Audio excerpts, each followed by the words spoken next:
La sofferenza in cui versa il settore artigiano sardo emerge dai dati relativi alle nuove iscrizioni agli albi professionali. CNA Sardegna, attraverso il suo centro studi, analizza i dati delle camere di commercio dell'isola nel secondo trimestre dell'anno.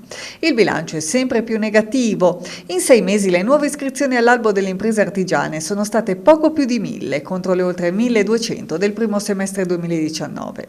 Calo anche delle imprese artigiane che risultano attive alla fine del secondo trimestre, l'1,1% in meno rispetto al secondo trimestre 2019.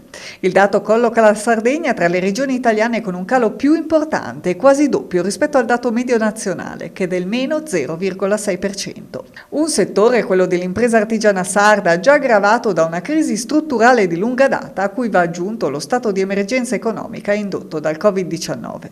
Ma le preoccupazioni maggiori, secondo CNA, vengono dal presente. Se tra luglio e settembre non dovessero essere prese ulteriori misure di sostegno alle imprese, specie a quelle più piccole, dichiarano il presidente CNA Sardegna Pierpaolo Piras e il segretario Francesco Porcu, la flessione ancora di entità contenuta potrebbe diventare ben più drammatica.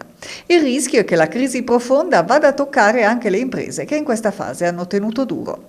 Nel frattempo, ricorda CNA Sardegna, le misure di sostegno varate dalla speciale commissione del Consiglio regionale approvate con la legge di stabilità 2018 rimangono inspiegabilmente inattuate.